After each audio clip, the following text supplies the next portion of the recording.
pónganse toda la armadura de Dios para poder mantenerse firmes contra todas las estrategias del diablo. ¿Sabías que el enemigo tiene estrategias para ti, tu familia, negocios, ciudad, país, etcétera?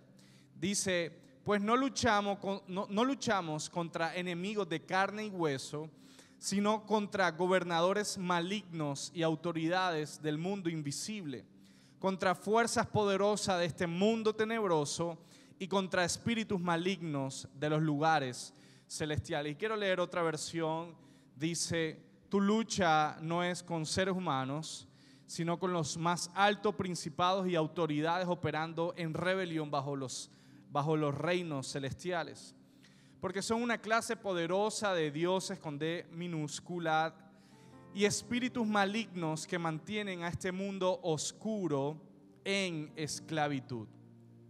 Así que, ¿qué está diciendo estos versículos? Que estamos en una guerra, pero que esta guerra no es como la solemos pelear nuestras batallas, que es con otra persona, contra otros seres humanos, sino que debemos entender cuál es el enfoque real de nuestras batallas. Y el enfoque real de nuestras batallas es el mundo espiritual maligno. Existe otra realidad más allá de lo que nuestros ojos ven, y es el mundo espiritual donde se mueve ángeles de Dios, pero también demonios que fueron ángeles caídos, etc. Y esos espíritus inmundos dirigidos por Satanás tiene como propósito, Jesús dijo, matar, robar y destruir. Pero yo he venido, dijo Jesús, para dar vida y vida en abundancia. Pero el propósito del enemigo de las tinieblas es robarte, es matarte y destruir. ¿Qué va a destruir? Toda tu vida, porque él odia todo lo creado. Porque todo lo creado es el reflejo de Dios. Él no puede tocar a Dios, pero él siempre va a intentar afectar, atacar lo creado por Dios como un tipo de ataque en contra del Dios mismo. Y eso incluye también nuestra familia. Nuestra familia, como nunca antes, está bajo un tremendo ataque. Yo no sé si te has dado cuenta, pero todas las cosas a nuestro alrededor apuntan a distorsionar el diseño original que Dios dio a la familia. Y se levantan conceptos, se levantan filosofías, se levantan movimientos en contra de lo establecido por Dios para llamar a lo bueno malo y a lo malo bueno. Todos los días oímos mensajes que arremeten directamente contra los conceptos bíblicos de la familia, como el matrimonio, la disciplina a los hijos y las buenas costumbres. Este ataque es un ataque sistemático. Esto no es de casualidad, esto no es simplemente espontáneo.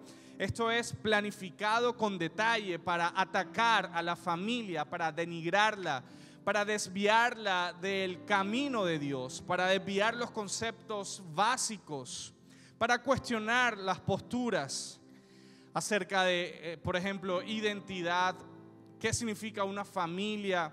Y es una sincronización entre gobiernos, cultura, educación, política, medios de comunicación, para desviar lo que es el verdadero diseño original. Yo no sé, pero yo que tengo niños pequeños, tengo que estar demasiado pilas con mis hijos para que ellos no estén expuestos a material que puedan distorsionar su mente, los conceptos acerca de Dios.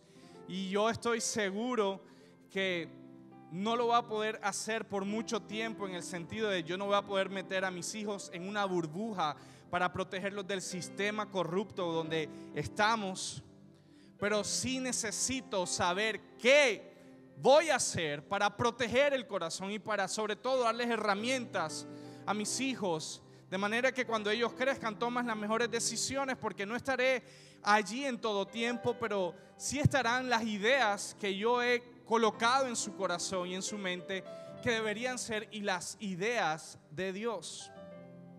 Porque hoy nuestra cultura está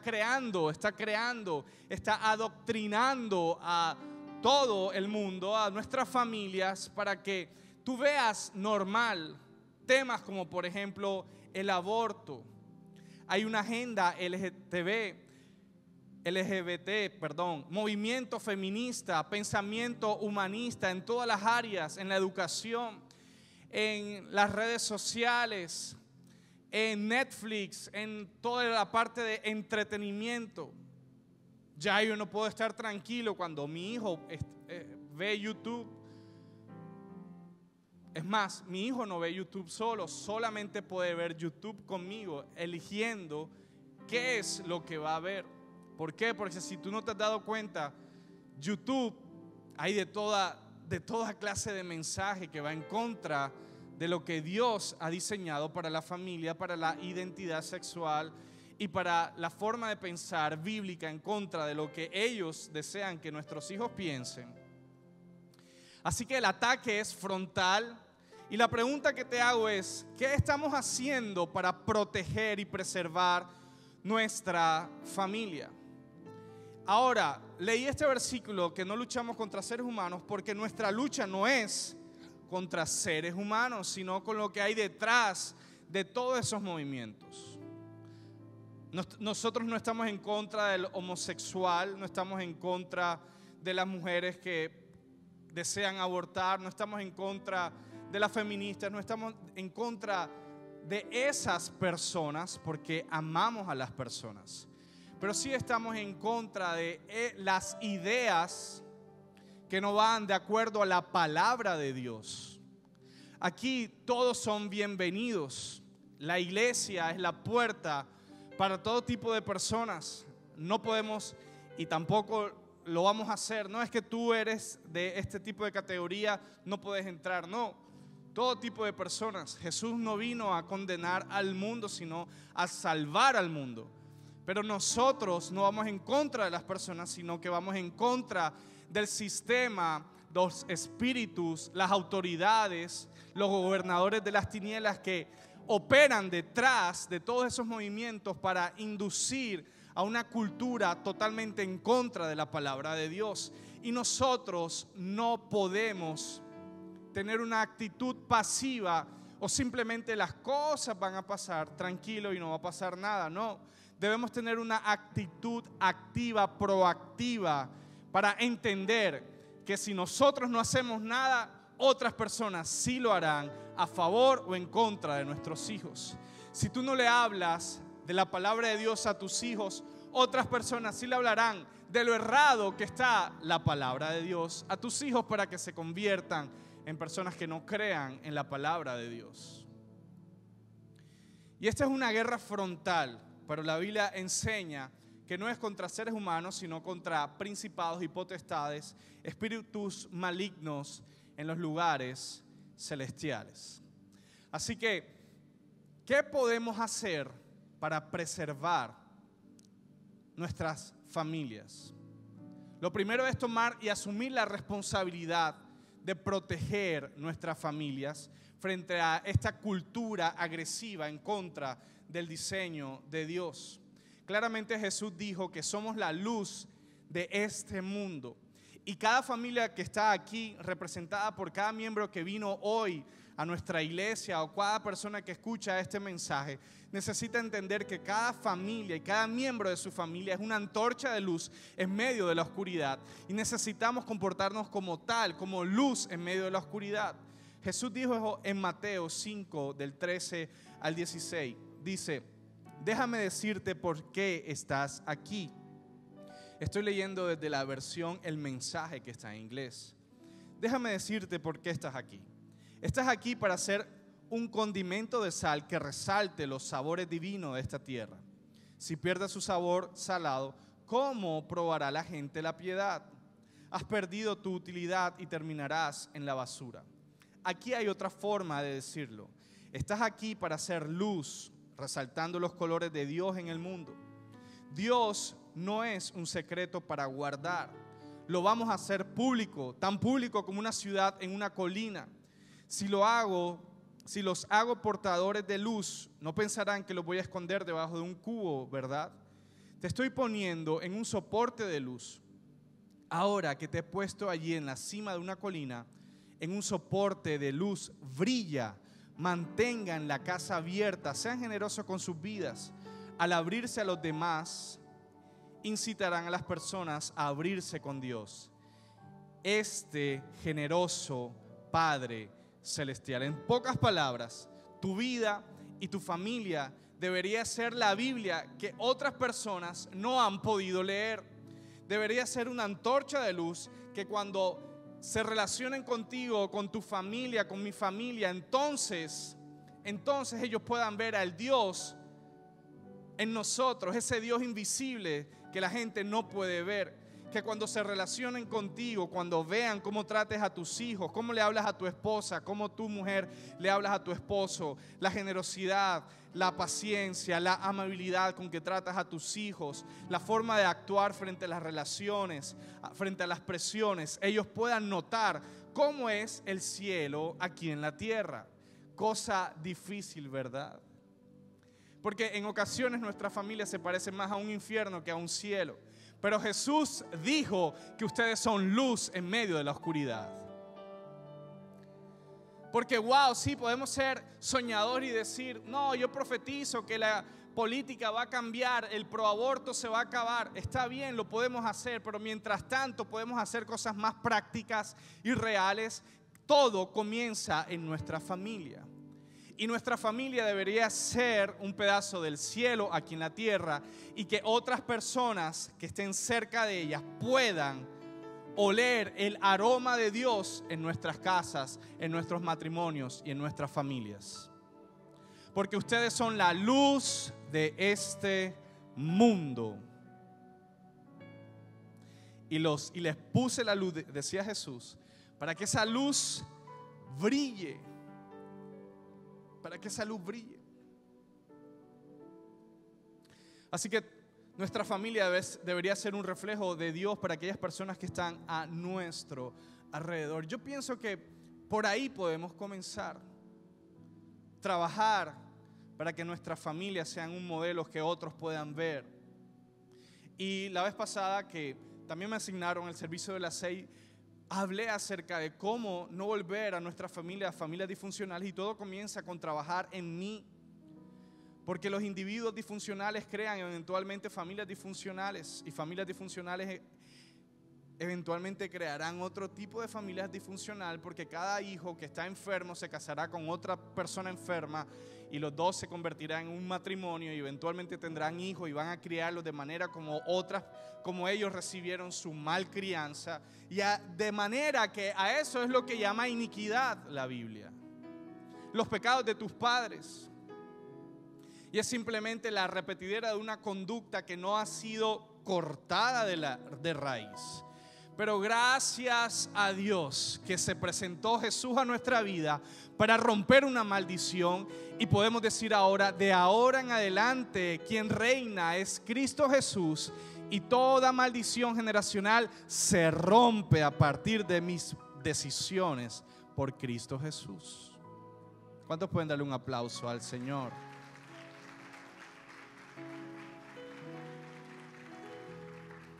Así que todo comienza por saber el papel de nuestras familias. Somos luz, iglesia, y debemos comportarnos como tales. Así que, ¿cómo preservar nuestras familias de esta cultura que yo he llamado, o también se puede llamar una cultura babilónica? Y si usted ha leído la historia de Daniel, entenderá de qué se trata esa cultura babilónica. La cultura babilónica es todo lo que la sociedad te intenta seducir para que tú caigas en los brazos de esa seducción, para que tú desvíes tu mirada de Dios y la coloques en las sensaciones, en el ego, en el placer, vivir solamente para ti, que tú te conviertas en tu propio Dios. Eso es lo que la sociedad actual intenta adoctrinarnos. Pero ¿cómo podemos preservar nuestras familias? Y lo que considero, luego de entender que somos luz, es que debemos cultivar la devoción a Dios. Debemos cultivar devoción a Dios. Mira lo que dice Deuteronomio 6, 7 al 9. Dice: repíteselos a tus hijos una y otra vez. Habla de ellos en tus conversaciones, cuando estés en tu casa, cuando vayas por el camino, cuando te acuestes, cuando te levantes. Átalos a tus manos y llévalos sobre la frente como un recordatorio. Escríbelos en los marcos de la entrada de tu casa y sobre las puertas de la ciudad. Todo comienza con nuestra devoción a Dios. Como familia deberíamos ser un ambiente que inspire a los miembros de nuestra casa una devoción a Dios. Y devoción a Dios significa rendir nuestra vida a Él. Devoción a Dios significa temer a Dios. Devoción a Dios significa darle el lugar que Él se merece, que es todo, primer, segundo, tercer lugar. Devoción también significa que nuestra tarea es inspirar y mostrarles el camino a cada miembro de nuestra casa, de nuestra familia. Incluso esos jóvenes que tienen 30 años y todavía están en tu casa, pero bueno, mientras que estén allí, hacen parte de tu responsabilidad espiritual sobre ellos.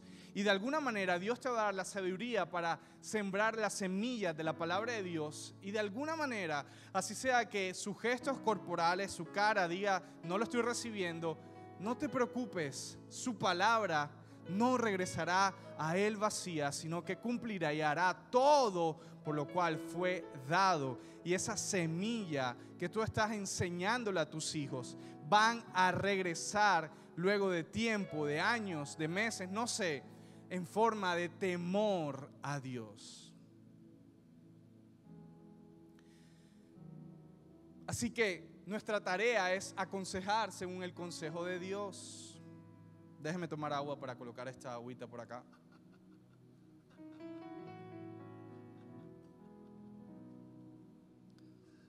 En pocas palabras, que cada uno de nosotros se convierta en el pastor de nuestra familia. Que podamos dar consejos de Dios a ellos.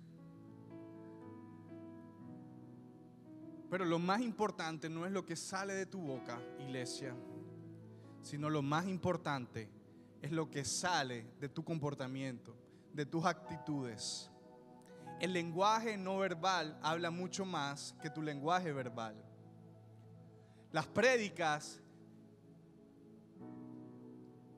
a partir de cómo ellos te ven, se recibirán mucho mejor que tus prédicas habladas.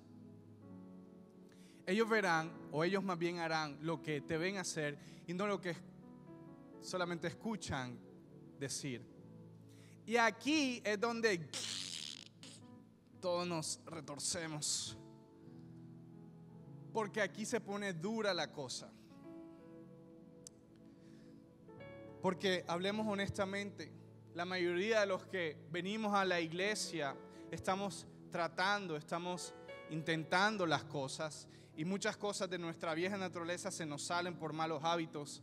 ¿Y quién son los primeros que ven nuestro mal comportamiento, nuestra mala imagen, nuestras malas actitudes? Pues nuestros hijos, si todavía los tienes en casa. Si no los tiene, también tu pareja, si estás casado. Y de alguna manera hay una conversación doble. Es como decir una doble moral. Mientras que tú le predicas acerca de Dios, estás haciendo lo que no es de Dios. Y entonces, ¿a quién le creo? Pues le van a creer a lo que tú haces por encima de lo que tú dices.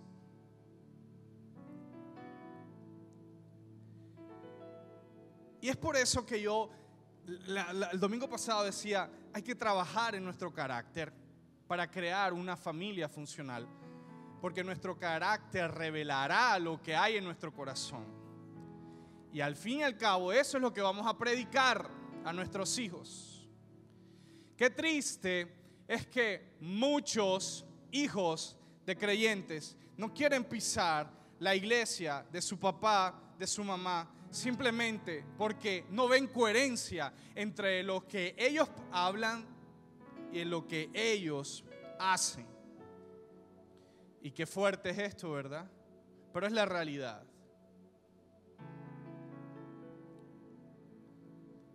De manera que necesitamos pedir misericordia a Dios para que exista una congruencia entre lo que creemos y en lo que hacemos.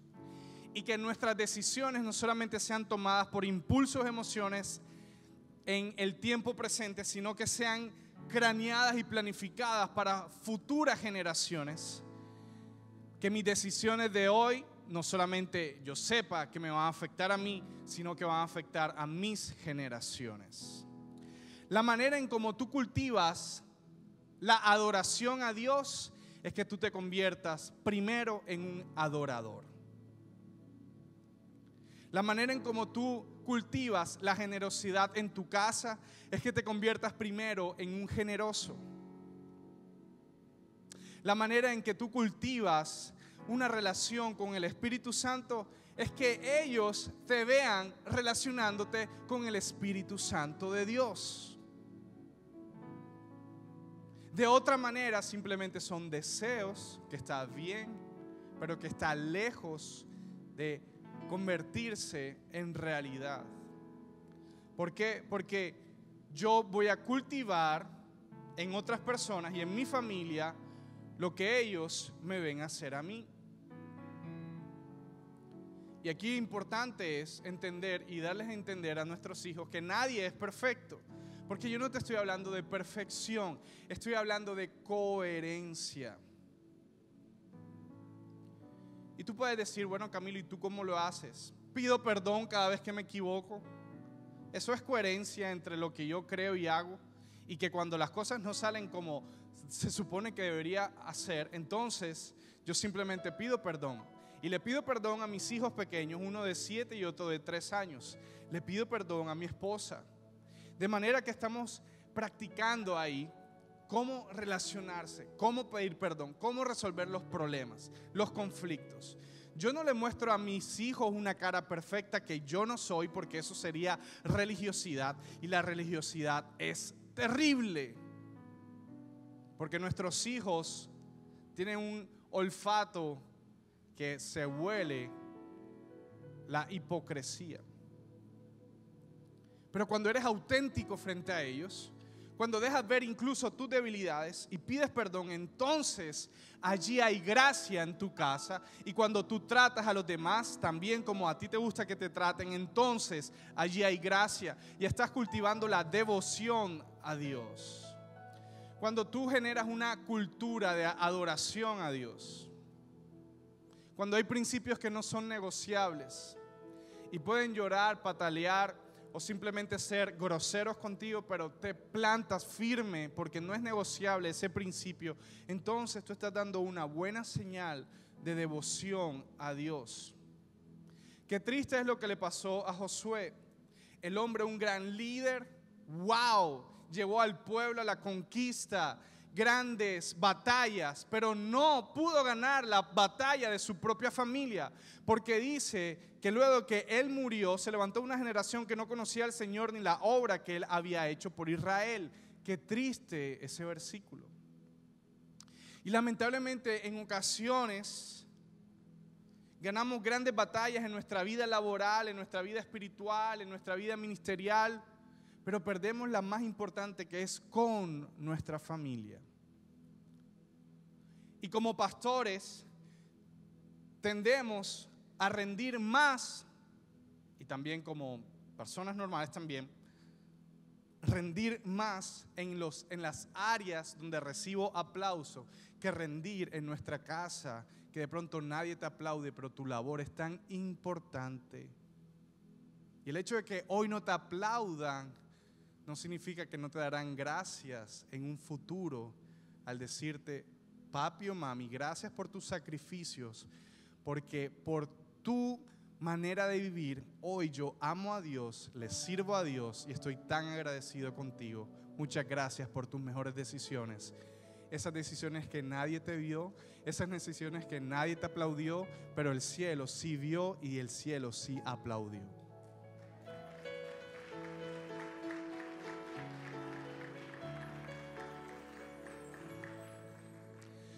Lo segundo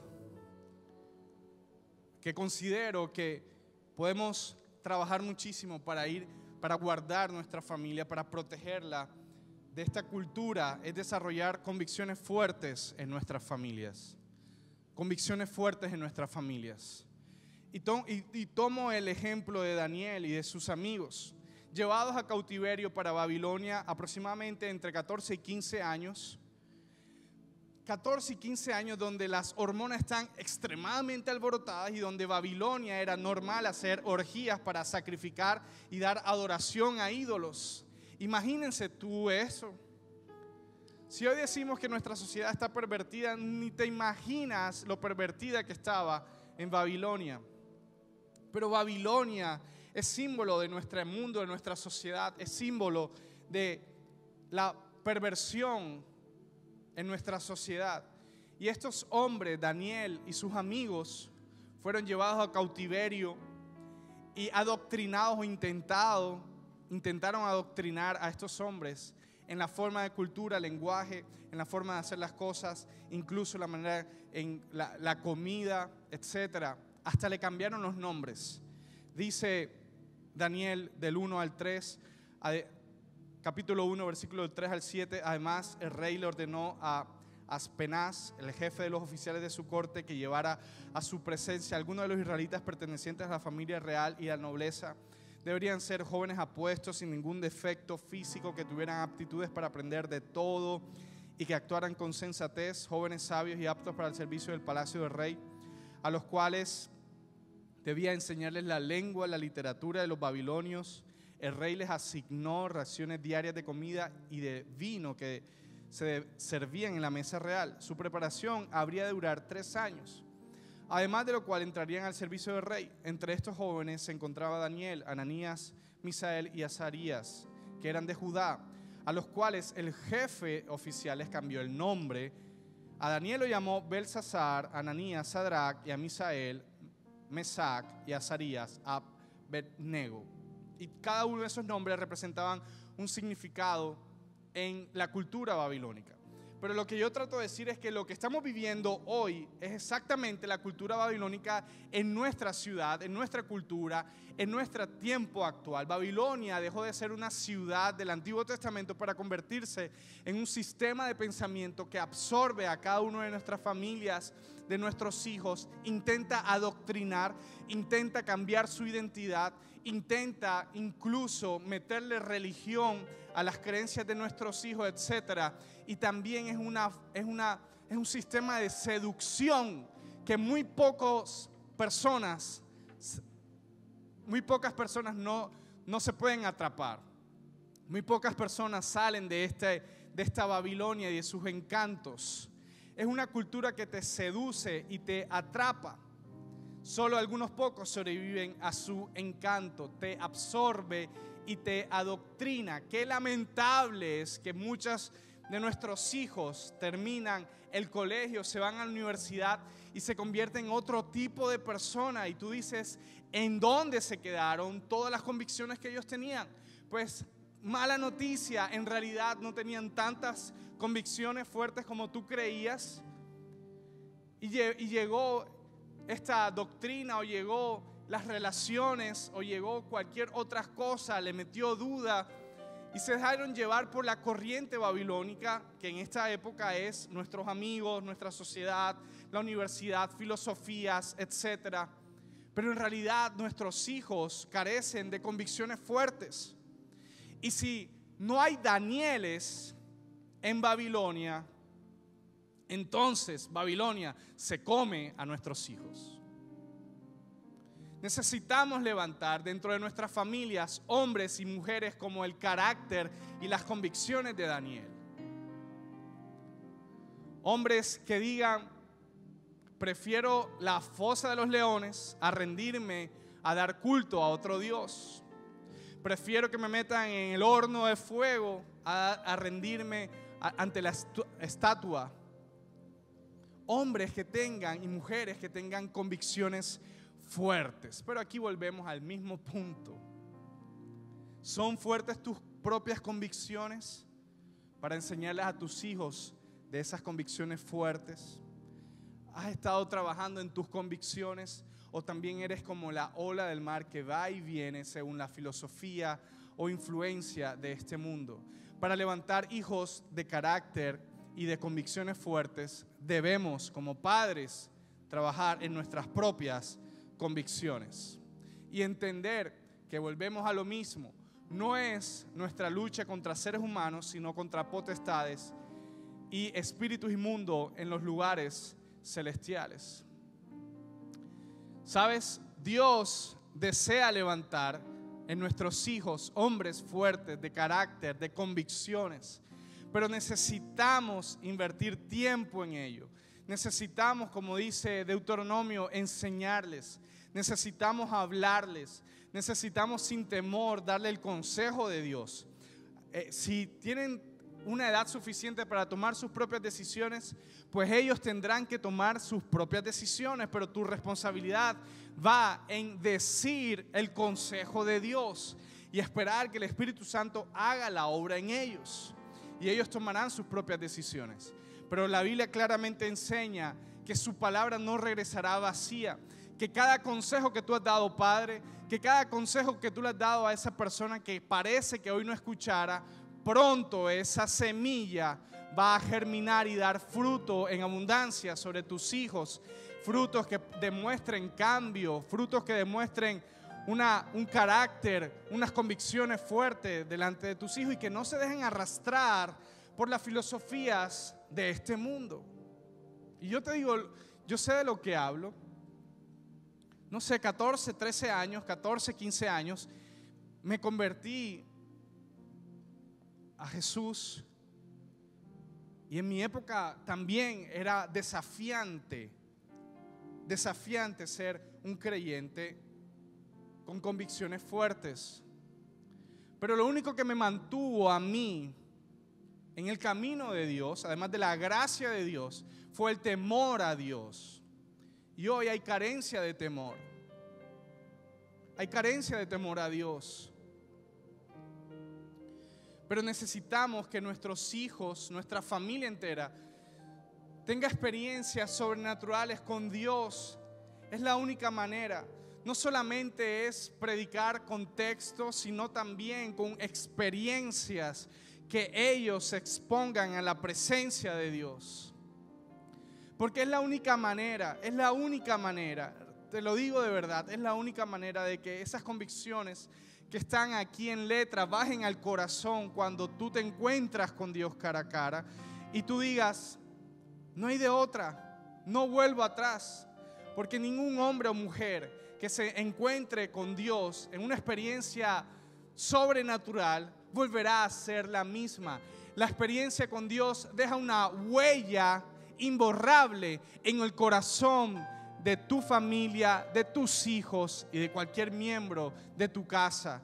Es una huella imborrable que pasarán años y no se podrá detener. El fuego de Dios sobre el corazón de tu vida, de tu familia, de tus hijos, será una llama que no se apagará, pero necesitamos exponer a nuestros hijos, a nuestra familia, a la gloria de Dios.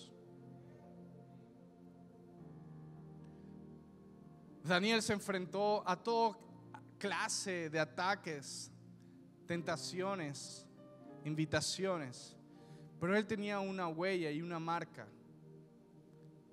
Y esas convicciones los mantuvieron firmes a pesar de todo tipo de seducción. Y lo tercero, y para terminar, lo que considero que hay que hacer para mantener y guardar nuestra familia es: mantén una perspectiva generacional. Mantén una perspectiva generacional. En ocasiones no somos conscientes de que las decisiones que tomamos hoy no solamente afectarán nuestras vidas, sino también la vida de nuestras generaciones. Antes de tomar una decisión, pregúntate lo siguiente: ¿qué historia quiero contar? ¿Qué historia quiero construir para mis generaciones? Antes de decir divorcio, hazte esta pregunta: ¿qué historia quiero contar para mis generaciones? Antes de vivir para el momento, decide vivir para resultados eternos. Toda decisión que tomes hoy no solamente te afectará a ti, sino a tu generación. Si hoy le das sí y rienda suelta a tus deseos desenfrenados de la vida, lo disfrutarás en el momento, pero sabes, esa decisión también afectará a tu generación. Pero si hoy decides rendirte 100% a Jesús, siempre lo digo, tus hijos y los hijos de tus hijos te agradecerán, porque tomaste la mejor decisión, no solamente para el hoy, sino para el futuro de ellos, y romperás maldiciones generacionales en el nombre de Jesús. ¿Sabes? Te reto a algo. Conviértate en la persona que marca una diferencia en la línea de tiempo de tu generación. Que los hijos de tus hijos puedan decir con orgullo: mi abuelo marcó la diferencia. Mi abuela marcó la diferencia. Un día se entregó a Jesús para nunca volver atrás, y ahora yo disfruto de sus decisiones. Fueron lágrimas, sacrificios, pero ahora yo disfruto de las decisiones de mi abuelo, de mi tatarabuelo. Porque las decisiones que tomas hoy tendrán consecuencias generacionales, sean para bien o incluso también sean para mal. Uno de mis grandes sueños es llegar a viejo, estar, no sé, una hamaca o algo así, y contarle la historia de cómo conocí a Dios a los hijos de mis hijos, y que ellos puedan experimentar el amor que yo también he experimentado, y que yo pueda decirle a él: todo lo que tú hagas para Dios siempre valdrá la pena, porque son resultados no efímeros, sino eternos. Cada no que dije valió la pena. Cada vez que se burlaban de mí diciendo: hey, tú no aprovechas las oportunidades con las viejas, valió la pena.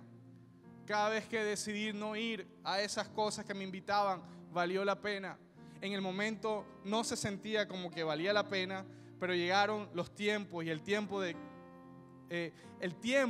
dirá si valió la pena o no, y hasta ahora ha valido la pena y lo seguirá valiendo.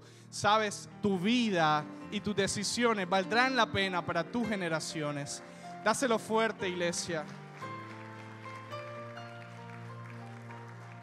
Colócate de pie.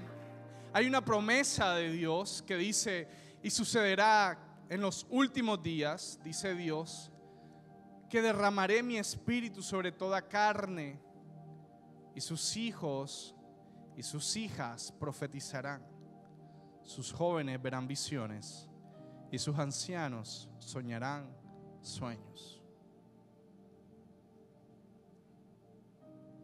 Si tú tienes jóvenes en tu casa, ¿cómo los ves? ¿Como profetas o como rebeldes? Pues la Biblia dice que ellos son profetas de Dios, y ellos profetizarán. Cuando ves a tus ancianos, ¿cómo los ves? ¿Como una carga o ves como personas que soñarán sueños? Todo hay que alinear a la perspectiva de Dios. El mundo podrá decir lo que quiera, pero nosotros tomamos la decisión de que nuestras familias servirán a Dios, y que nuestros hijos y nuestras hijas lo amarán. Que nuestros hijos profetizarán, se convertirán en la boca de Dios. Aquí hay jóvenes en este lugar, y tú dices: bueno, yo todavía no tengo hijos, pero los vas a tener. Y yo también estaba ahí en esa posición tuya, y mi deseo era: Dios, ayúdame a conocerte más, y que mi vida, que yo pueda tomar las mejores decisiones en mi vida, y que tú con tu gracia me puedas guardar en el camino, para que cuando yo tenga a mis hijos vean el temor que yo tengo a ti, y que ellos puedan replicar ese temor, y que ellos te conozcan como yo te conozco, Dios.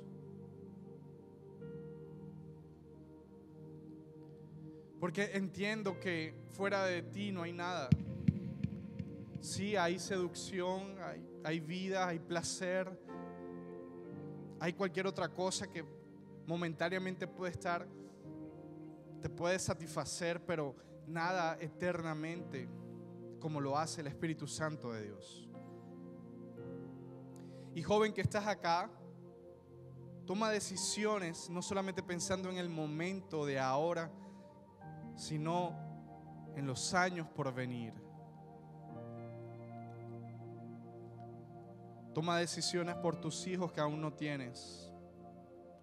Y padres que están acá, toma decisiones por esos hijos de los hijos que van a venir. Cada vez que la tentación toque a tu puerta, pregúntate qué historia quieres contar. ¿Qué historia quieres construir para tu generación? Hola a todos, les habla Iván Delgado junto con mi esposa Malena. Hemos fundado AMI Central y somos directores de AMI Global también. Espero que la palabra que acabas de recibir haya sido de bendición. Estoy seguro que lo es. Quiero pedirte que la puedas compartir con alguien, porque solo a través de la palabra podemos traer fe y solo con la fe podemos recibir todos los milagros que nuestro Padre Celestial ha preparado para nosotros. Si ha sido de bendición esta palabra, este programa, quiero pedirte que nos ayudes a seguir expandiéndolo a todos los rincones del mundo. Aquí abajo encontrarás un link donde podrás ver las diferentes maneras en que puedes donar y así ayudarnos a ser de aquellos que somos bendecidos para bendecir.